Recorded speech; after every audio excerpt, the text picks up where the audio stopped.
Welcome, everybody, to another edition of Spotlight on Addiction and Recovery. I'm your host, Scott Jones. I want to thank everybody for joining us. And remember to like us and certainly comment, but more importantly, subscribe to our YouTube channel, the ATC Network, and share it with your friends. Certainly, if you ever want to reach out to me, I'm right here at Addiction Training Center. It's addictiontrainingcenter.com or atceducation.com, either one, and you can learn about how you can get involved to help people who are suffering with addiction and mental health problems.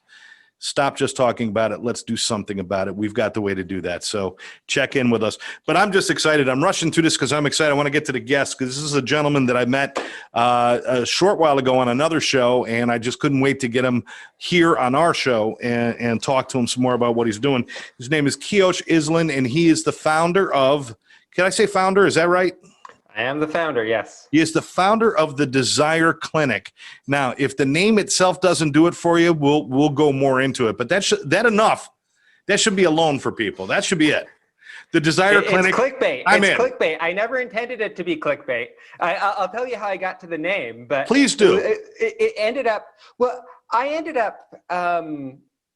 So the Desire Clinic is a very clickbaity name, but that's not how I got to the name. The way I got to the name, I was writing a book for 3 or 4 years, and I came across the dopaminergic reward system, the desire system, and I realized what I wanted to do is help people work with that system. And that's where the name came from. It's a clinic that focuses on desire. And so that's where the name is. And, people questioned me about the name because they thought, it's going to suggest all kinds of things. And I was like, but it's accurate. That's why I wanted to do it. I could only assume hot oils and happy endings, but that's not what we're talking about here. I get it. That's not what I totally get that.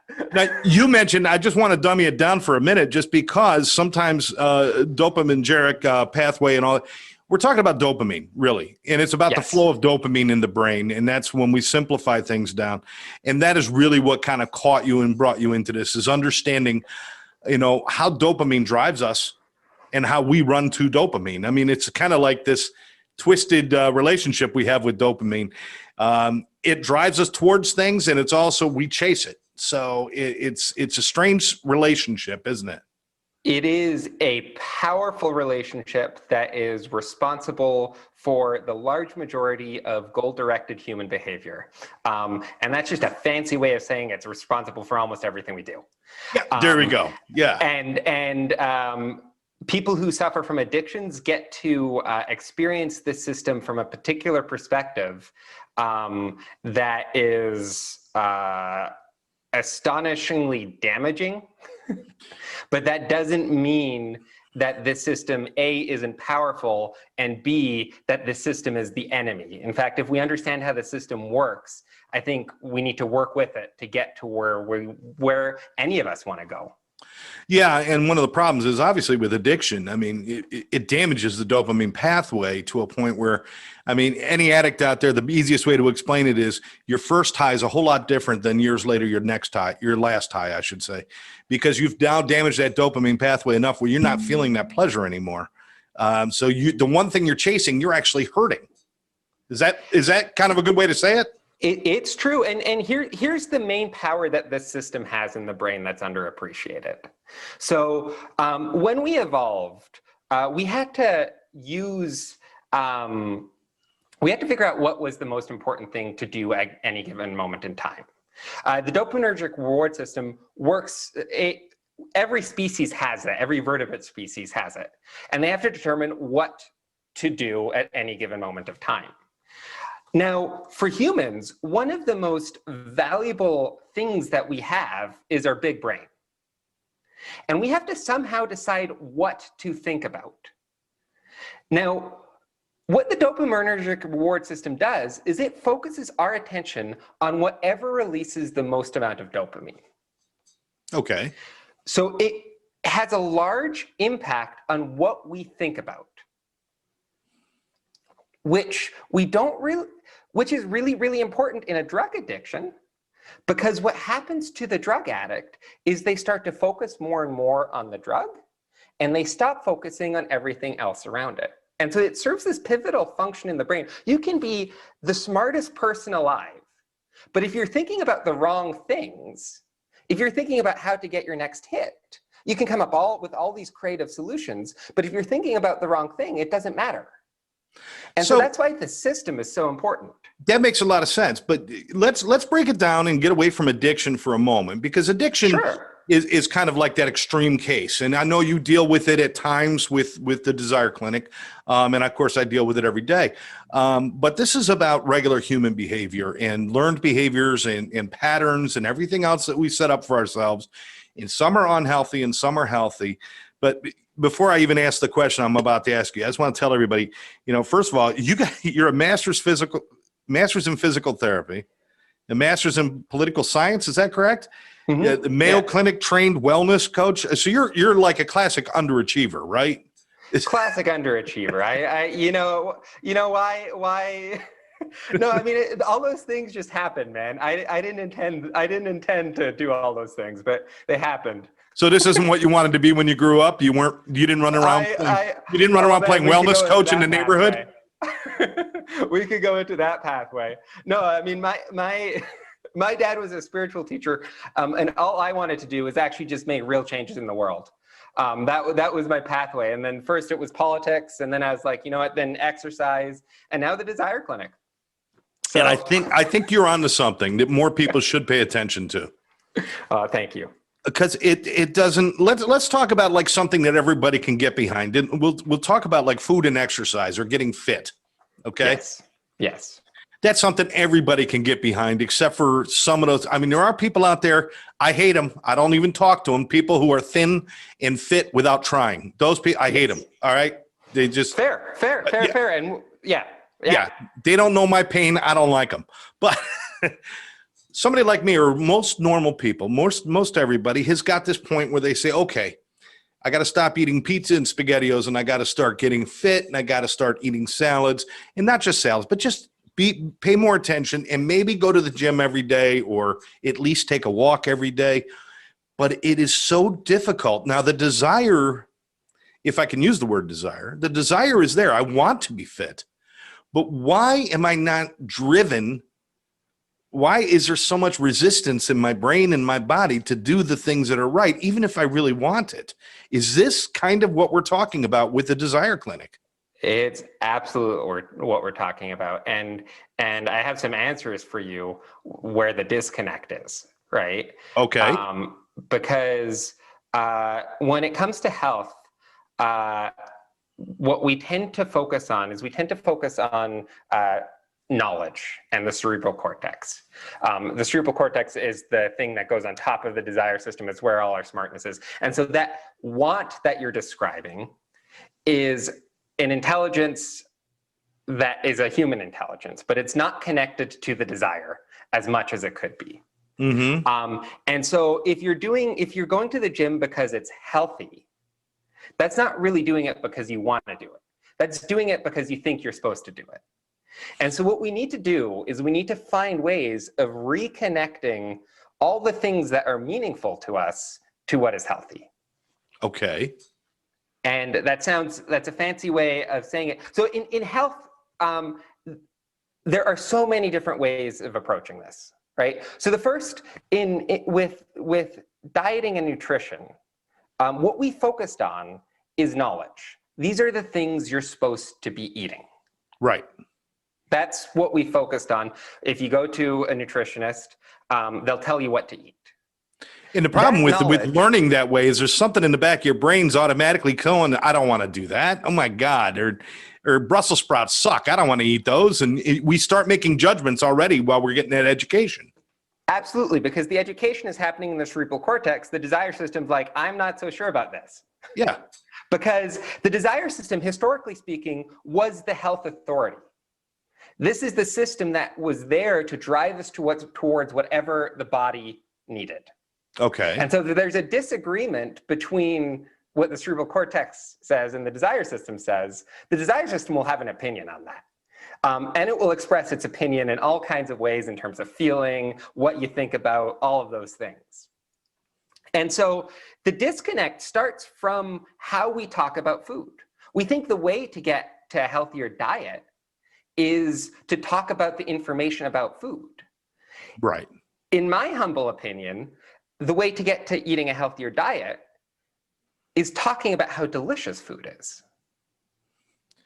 Because that engages a different type of learning that happens in the desire system. And we can talk about that type of learning if you're curious. No, I think we're all very curious. And that's really why I was excited to talk to you, because this is different. This isn't just, the standard is this is what you're supposed to do. You do it until you like it. But you know what? Yeah. Getting to that point is really difficult, It is really difficult. And there's this myth that a habit is formed. So the habits are formed in the desire system. They're formed through dopamine. And the myth is that a habit is formed by doing something over and over and over again. Right. And that to some extent is true, but a habit only is formed if you enjoy it. If you don't enjoy it, a habit won't be formed. So it's not the repetitiveness, it's the fact that it actually ties into the desire system that's important. Wow. So, yeah. Well, okay, but how? I mean, how do I take something that I have my whole life been either against or just discounted and make it desirable? How do I do that? I mean, are there any little things that you could kind of just listen? I don't want you to give away the secret sauce. No. I'm happy to give as much away as I can.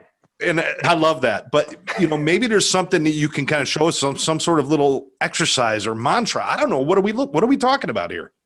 Yeah. So what are we talking about? So first of all, I think in terms of, so in my view, living a healthy lifestyle is a practical problem that you have to solve, and each individual can solve that for themselves in their own specific way. And that's what I work with in individual coaching. So it's individually based. But in the end, so if I were just to give general advice, instead of focusing on the USDA food guide, take a cooking class. That'll retrain your desire system. Okay. All right. Right? That's something, and if it's a cooking class that focuses on enjoying food, maybe it's a Mediterranean cooking class. The Mediterranean diet, or Italian Mediterranean diet, is one of the healthiest diets in the world. You don't need knowledge to eat a Mediterranean diet. All you need is to enjoy Mediterranean food. And so the cooking class can actually help change what you eat without the need for that intellectual knowledge, because that knowledge is actually further down deep in your desire system. So that would be just one example. No, I'll give you that, because one of the things that I picked up when I got sober, and I've been sober for quite a few years now, but two things I picked up was, one, my music, and the other was cooking. And I found it, after a long day, a great way to de-stress for me is to go home and cook. And because I'm cooking, I can be more creative. And, I would never eat things like eggplant before, but I found ways to cook it that I like. So is that kind of what you're talking about? Did you change what you eat? Yeah, well, I did change some of it, but I still get this dopamine rush, and I dance in my chair when there's a pizza in front of me. I'm sorry. I can't help it. And so here are a couple of things. Okay. So first of all, modern environment, there's all these inventions that confuse the dopaminergic reward system. And that's not by chance. The reason those exist is because if you want to make money, you need to get people to change their behavior. Okay. To buy the thing that you want. And so they'll create all these products that release the maximum amount of dopamine. And that's one of the things, because this system is so powerful, if you want to sell something, this is what you need to engage with. Yes. And so pizza is a challenge. The Desire Clinic does not solve the problem of pizza. Nobody can solve the problem of pizza, all right? But I want to, because pizza is delicious. Thank you. But that being said, I think how we think and talk about food is really, really important. So what we don't realize is that our taste buds and our sensors and all of these things give us a lot of information about what is in our food. The way all of our ancestors discovered what they needed to eat was through their taste buds, through their nose, through their sensors. This then tied into their desire system, released dopamine, and then based on that, they would learn what is delicious. What is delicious to you is learned through dopamine. So why dopamine is dopamine? So why is one thing delicious to me and awful to somebody else? Because of your past experiences, right? Your past experiences with those things. Oh, Now, okay. in order for something to be delicious, you can't know that it releases dopamine. You have to know that it releases dopamine. You have to have that Yeah. experience, Right, right. And so if you've never had that experience, then you might not like something. Now, I always say a picky eater is someone who isn't hungry enough. Right? Well, yeah, I would. Right? You would learn to like those other things if the other things weren't around. But if you can choose between the two, you go for the pizza, which is fair enough. But you are capable of learning all the other things as well. Well, it sounds a little bit. Please tell me if I'm wrong, Kiosh, because I don't want to mess up what you're doing here, because I think it's brilliant. Oh, thank you. But a lot of people out there, what they're doing is they're giving somebody the end result. Let's, again, with the fitness. I'm putting a picture of a guy who's a fat slob, and then a year later, he's Adonis. You know, he's chiseled and he's perfect. And so what they're trying to do is get people to connect with that goal so that no matter how painful it is, they're going to stay on that path and try to get that goal. But that's not what you're talking about. I mean, because then you're in pain the whole time. You don't like it. You're not thinking that I'm enjoying the moment. You're thinking one day I'll enjoy myself. But that can't last, because that's why people give up. Am I on the right path here, brother? Absolutely. So the first session, if you do a private session with me, the first thing we do is we translate goals into a vision. And that sounds hokey pokey, but it's very far from it. Explain the difference. I will explain the difference. A goal would be, I want to think of a young athlete, and their goal is to win an Olympic gold medal. All right. The challenge with setting the goal is that your happiness is in the future. You will be happy if you win the gold medal. Right. Here's the same thing in a vision statement. A vision statement would be, I want to excel at the highest level of my ability. I want the supports to allow me to excel at the highest level of my ability. Now that is actionable in the present. It doesn't sound as sexy, though. We don't buy into that as easily, do we? Well, intellectually, maybe not. Right. But experientially, yes. Right. So here's the thing about the first, especially with health, it's really important to move away from goals. Because if your goal is to lose weight or to be healthy in the future, what happens is that's a goal that is established in the cerebral cortex, but then your desire system has input every day. And there's a thing that in the scientific literature is called delay discounting. A future goal isn't nearly as important as a current goal. Yes. And so if you want to work with desire, you need to make the stuff actionable and pleasurable in the present. Right. The goal doesn't matter that much. Doctors can recommend not smoking. That can be the goal, but it doesn't affect your actions, right? And so you need to actually translate it in something that is actionable in the present. Okay. All right. Now, is that kind of at the heart of the Desire Clinic, is learning how to adopt healthy behaviors or move in the direction you want to move, but to find, for lack of a better term, the joy in the journey? Absolutely. So we set the vision of what the end vision is.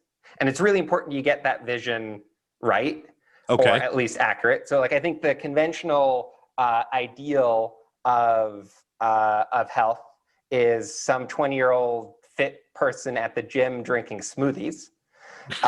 If that's your vision of what a healthy lifestyle is. Yeah, more people that I hate. No, go ahead. Yeah, more people that you hate. It's not my vision. My vision of a healthy lifestyle, I borrow from a friend of mine, Mary. She's a 94-year-old dancer.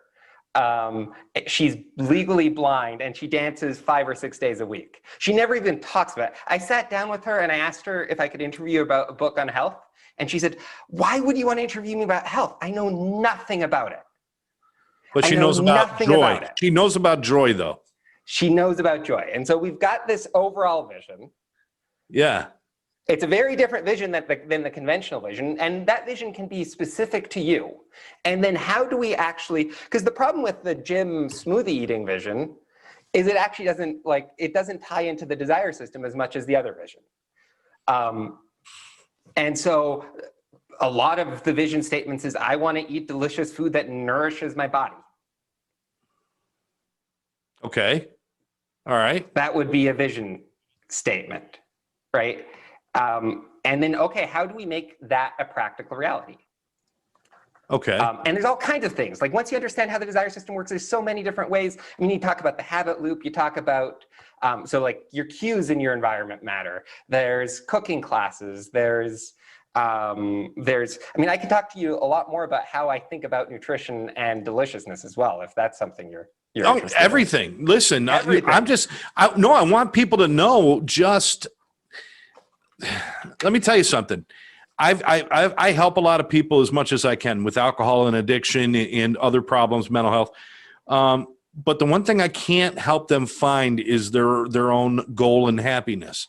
Yeah. And, it's either they have given up, which I'll tell you what, my friend, there's nothing worse than looking at somebody in the eye and seeing that they've given up on even trying to be happy. And that's a sad day when you see that in somebody's eye. Or they are so unrealistic in their expectations of what their life is going to be that I'm like, dude, you're going to run into a brick wall. I mean, it's just, so now I'm saying I got a place where I might be able to say, listen, maybe these guys can give you a hand. I mean, is that fair that I could send them to you and you might be able to give them a hand with these things? Yeah. So I want to be very precise in that I don't treat addictions. No. I'm talking about the aftermath of that, but I can help people discover the joy of living a healthy lifestyle. That's well within my scope of practice, and that's what I do. And so, yeah, and I think there are so many ways to tie to it. And I just want to go over one more, just because I get excited about this thing. I'm excited too. I love it. Yeah. So in health, in diet, we tend to talk about foods as healthy and as unhealthy. Yeah. That's how we categorize the world. It's an intellectual categorization of the world. Even worse, we actually call it good and bad. We actually say these are bad. It's not just unhealthy. Yeah. They're bad. They're like evil. Yeah. So the way I like to think of it is intuitive and confusing. And here's the difference between the two. So a confusing food is one that will confuse your senses, because remember, deliciousness is supposed to guide you towards nutrition. So if you pack something, if you pack a lemon flavored Skittle, it tastes like it has vitamin C in it. It tastes like it has all this nutrition in it, but it doesn't actually have that nutrition in it. So here's a food that confuses your system. An intuitive food would be something like a lemon or an orange or something like that, because the information you get from your senses accurately reflects the nutritional value it has. Okay. And so if your diet consists mostly of confusing foods, you're going to have a continuous battle between willpower and desire. Okay. If your diet consists mostly of intuitive foods, deliciousness and nutrition become more and more the same thing. Okay. All right. Well, that makes sense. And it's a fundamental rethinking of how to think about food. Where did all this come from? I mean, again, I'm looking at your background. I'm like, okay, physical therapy, political science. You want to make a difference in the world, wellness coach. Where was it that you struck this? Was there somebody that had an influence on you that kind of brought you in this direction? Or was this something where it kind of born from your brain? This is going to sound crazy, but like it was literally me on my own writing this book. I was like, there's something up with how we approach health. The first version of my book was called An Apple a Day is Delicious. I was like, there's something here that we're missing. And so I was going over and over and over through it all. And yeah, there are like my information, when I say scientific information, all comes from scientific sources. But the overall framework was something that I came up with. Wow. Yeah. Wow. So how long has the Desire Clinic been going? So the book took me 3 or 4 years to write. And then the Desire Clinics, I launched it a couple months ago. Oh, wow. Um, Okay. yeah. So I launched it first to a group of friends in December, and then recently I'm expanding it, seeing who is interested in this. Now you're in Canada. Yes, Where are you in Canada? Montreal? No, Edmonton, Alberta. I'm Edmonton. in the redneck part of Canada. Oh, wow. Okay. All right. Well, okay. I watch hockey. It's cool. We're good. Um, but you could help anybody. I mean, this isn't like they don't have to be close to you. You do this on the phone and on like video chats and different things. How does this work? Yeah, so I have workshops Okay. where I have a workshop on deliciousness and nutrition. So we go into the systems that you have to identify what's healthy. I have a workshop on exercise and motivation. These are all 3-week workshops where we try to understand how this system works. So that's Okay. the first step. And then I try to keep my prices nice and reasonable. They're small group workshops. You can ask questions throughout. So that's one avenue. If you think that you want to take that and you want to apply it to your own personal life and make this all relevant to you, there's a ton more knowledge that I have than what I can put in a workshop. Sure. And so then we go into practically solving the problem of living a healthy lifestyle for you. And so those are, and usually what I do for those is a session every 2 weeks. Again, try to keep my prices reasonable so that a wide variety of people can afford them. But yeah. What kind of reception are you getting? I think as you grow, especially, you're going to get a lot more attention, and you're probably going to ruffle some feathers, because really, no, I mean, you're taking away the hours on the doctor's couch and the medications and you need to be reprogrammed and all this, and you're really kind of putting it in the hands of people to kind of manage themselves. So you're probably going to catch some backlash. Are you aware of that, or have you seen any of that yet? I sure already have. You have. Now I'm fairly small still. Right. But I think, yeah, it's a good question about the backlash in terms of how to interact with that backlash. I mean, the thing is, all I try to do is speak accurately and be the most genuine, kind person I can be. I'm not perfect at it, but Right. I feel like as long as I stick to accurate information, the backlash can come. Well, yeah, listen, anytime there's a change, anytime there's a new thought or a new idea, somebody's going to get upset. Yeah. But we've got to move forward. And the more we understand about dopamine pathways and even things like the noradrenaline and serotonin and melatonin, and the more we understand about how these pathways are built and about the aminos and vitamins and minerals involved, and again, about behaviors and how you can become adaptive so you can retrain those pathways. The more we learn about that, the healthier we're going to be as a society. I mean, it seems like it's a natural time for this to happen. Am I being a little bit too Susie cream cheese here, or does this sound pretty good? I don't think so at all. If I'm reading the moment correctly, this is about to explode. Because what we're seeing is, so the medical is really good at treating diseases. Right. There's nothing better at it. But it's been really, really poor at helping people live a healthy lifestyle. And I think the reason for that is it requires a very different attitude. Yeah. The old medical model is a top-down approach. To live a healthy lifestyle, you already identified it. This is a bottom-up approach. And so I'm seeing more and more research the research on the dopaminergic reward system, that goes back. We've known about this forever. It's just that clinicians don't talk about it Right. As much. People who talk about drug addictions are the ones that are talk about it the most. But I'm seeing more and more popular books, more and more popular media, the rise of intuitive eating.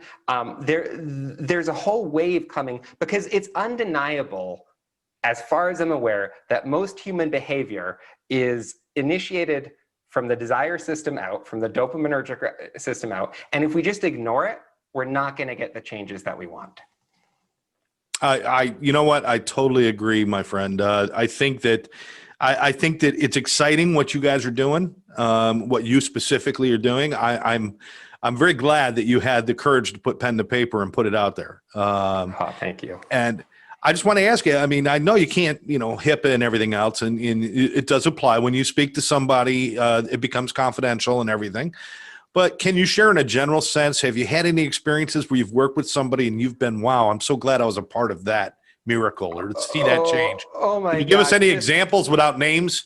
So turning a goal into a vision statement, you wouldn't think that that's that meaningful, but it really is, because people walk around constantly thinking they're not good enough. I'm not doing this. I'm not doing that. I'm not doing this. I'm not doing that. And in my estimation, first of all, it's not as true as people think it is. And second of all, if you listen to people talk, the way that they talk usually about that is there's all these things I should be doing that I'm not doing. Right. And if you can translate that into, oh, here are the things you want. Here's your vision of the life that you want to live. It has nothing to do with shoulds. Right. How do we actually get there? And the goals are such a backwards way. I know goals get a good rap, but the goals are such a backwards way of getting to behavior change. Well, you need direction, but if you're not enjoying the journey, 90% of the time, you're never going to end up where you plan to end up. It's like I know how many people went into medical school to become a doctor and they got all these great thoughts of being, hey, I'm going to be Dr. Jones and I'm going to be this and I'm going to be that. Well, after 8 years of schooling, you're not going to survive that 8 years unless you find some way to connect with the schooling you're doing during that 8 years. Yeah. You can't live 8 years like a zombie waiting until your life starts. You got to. Yeah. Yeah. And if I mean, maybe you can, but it's not a great way to live. No, it's just not a great way to live. Those are reward deficient people. Those are people who are miserable. And there's a lot of them out there who are miserable, and they're like, it's always about the ends, but it's never about the journey. And I find the greatest people I meet in my life are the people who enjoy the moments and they got goals and they got passions and values and vision, but it's about where they are right now and the people they're standing in front of at the moment and the things that they're doing and the picking up a guitar or cooking that dinner or taking a walk or maybe just sitting and reading a book. But to connect with all those things. I mean, when I introduce myself, like on my website, I introduce myself. I like to swing dance. I like to eat. I love the video food. too. I love the video. I like to have good friends. Right. And then I'm also the founder of the Desire Clinic. Right. Right. Because, and the Desire Clinic has been a huge passion for me. I'm thankful every day that when I wake up, I'm motivated and good to go. And there's nothing that the Desire Clinic is founded in the same way that I think is a really useful way of living. And I do everything that way. I mean, I have so many, Well, listen, we're going to do this again. I don't know how soon. We're going to get together again because there's so many stories to be told. And there's so many different areas I'd love to get into, like where does this apply in relationships and things like that? And does this pathway, does what you're talking about have anything to do with staying in unhealthy relationships and how to pick healthier relationships? That's a whole show right there. I think I'd have thoughts on it, but I haven't thought about them enough to say those publicly. There's a lot we could talk about. There's so much. The good news, my friend, is that you and I are always going to be busy because there's always going to be people with addiction problems and people are always going to be doing unhealthy things and wanting something different. So we've always got something to do, but I just wish more people would be happy in doing it. That's all. I'm glad to find somebody who finds joy in the journey like you. Thank you so much. Thank you. And you wouldn't slip all over the place if you wore proper shoes when you danced. I wouldn't slip all over the place? Yeah, your videos. Yeah. Well, you know what? the shoes that I wear are actually full leathers because I love the slipperiness. You look like you were having so much fun. And if people just watch that video, don't read anything. Watch that video first and see what this man is about and how much joy he actually exudes. And then you're going to say, I want some of that. And that's you want to share that. Yeah. I feel very, very lucky. And yes, I want to share exactly that. Fantastic. So I want people to check it out. Again, it's Kiosh Iselin. He is the founder and the guy behind all of the craziness over there at the Desire Clinic. And, things are always crazy until people figure out, hey, it works. And then it won't be crazy anymore. Yeah. And I appreciate it. I appreciate I disagree with the crazy number, but sometimes, it's always hard for me to tell how crazy I am, but I'm pretty sure I'm pretty sane. Well, no, I think you're absolutely sane. I think it just appears crazy because here's the sad part, and I'll end with this, but the sad part is somehow happy became crazy. Somehow happy became childish. Somehow happy became not the norm. So that when you walk into a business place or you walk down the street and you see a happy person, you notice them because they stand out. Well, they shouldn't stand out. The miserable people should stand out, but they don't. I would love to see the streets filled with more happy people. I mean, life is too short. Yeah. Love it, man. Love it. All right, my friend, check them out, thedesireclinic.com, and all the contact information is there. Again, Kiosh and I will get together, hopefully sometime soon, and we got so many other topics we could talk about and different things we can do. But again, I want to thank everybody for joining us right here on Spotlight on Addiction and Recovery. Check us out, the atceducation.com or the ATC Network on YouTube. You can check out all of our shows. But for now, I want to thank everybody. My URL is www.thedesireclinic as well, just for if people are interested. www.thedesireclinic.com. Yeah, I already gave them that. Thedesireclinic.com, definitely. And that's on your screen. Please check them out. Ask questions. You know what? It doesn't cost anything to send you guys questions and stuff, right? Oh, yeah. You can book a free consultation with me for half an hour. I don't know how long that will last because I suspect I'm going to be pretty busy. But right now you can. Well, yeah, absolutely. And ask the questions. Don't sit there and think that you're stuck. Nobody's stuck unless you choose to be stuck. If you choose to be unstuck, you could do it. So do it. Check out my friend Kiosh. Check out the Desire Clinic. And again, thanks for joining us. I'm Scott Jones. Have a great day.